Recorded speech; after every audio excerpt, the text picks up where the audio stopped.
औज़ुबिल्लाहिमिनश्शैतानिर्रजीम बिस्मिल्लाहिर्रहमानिर्रहीम। अस्सलामु अलैकुम ख़वातीन व हज़रात, मैं हूं आपका होम्योपैथिक डॉक्टर रिजवान साकिब और आपसे मुखातब हूं शमा होम्यो क्लिनिक लाहौर पाकिस्तान से।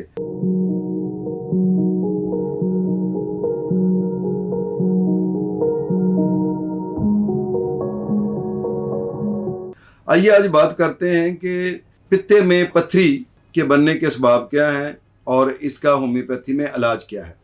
पित्ते में पत्थरी या गॉल ब्लैडर स्टोन या जिसको हम कोलीलिथियासिस के नाम से भी जानते हैं, ये आम तौर पर ये कंसेप्ट है कि ये बगैर ऑपरेशन के खारिज नहीं होती है।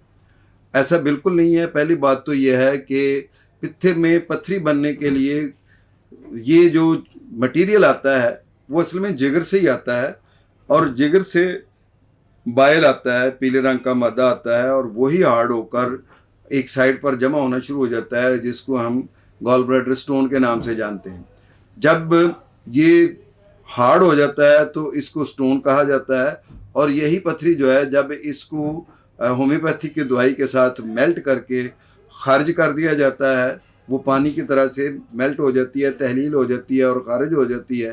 तो इससे हम ये कहते हैं कि इसको हमने पत्थरी को उठाकर वहाँ से पित्ते से नहीं निकाला है या कोई सर्जरी नहीं की है, बल्कि होम्योपैथी दवाई दी है जिससे वो मेल्ट होकर जैसे पित्ते में मौजूद बाइल जो है वो खुराक की नाली में जाता है, इसी तरह से ये पत्थरी भी मेल्ट होकर खुराक की नाली में चली जाती है और पखाने के ज़रिए खारिज हो जाती है।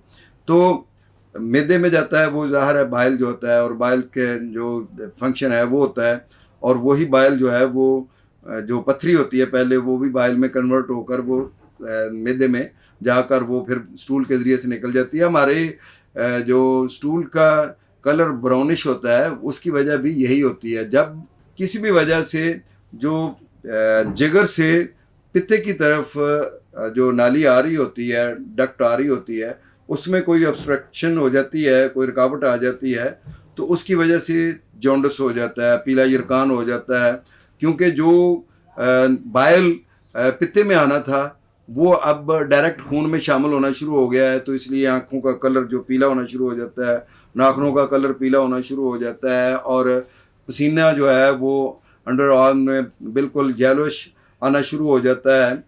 लेकिन पेशाब भी जो है वो भी पीला हो जाता है। लेकिन जो स्टूल है उसका रंग या तो मटियाला हो जाता है या वाइट हो जाता है।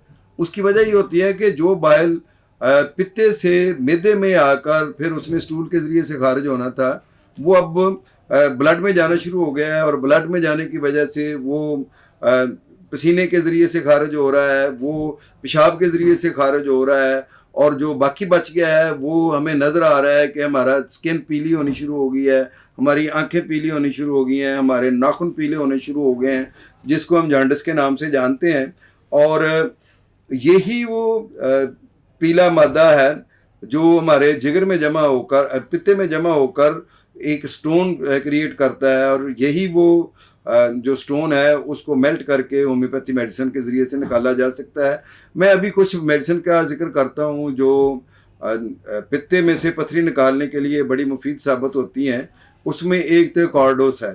कार्डोस बहुत अच्छी मेडिसिन है जो पित्ते की पत्थरी निकालने में बड़ा अहम किरदार अदा करती है। इसके अलावा चैलिडोनियम है, वो भी बहुत अच्छा किरदार अदा करती है पित्ते में से पत्थरी निकालने में। लेकिन ये सारी मेडिसिन अकॉर्डिंग टू सिम्टम्स ही दी जाती हैं। इस तरह से बर्बरस वल्गरस भी पित्ते की पत्थरी की बहुत अच्छी दवाई है।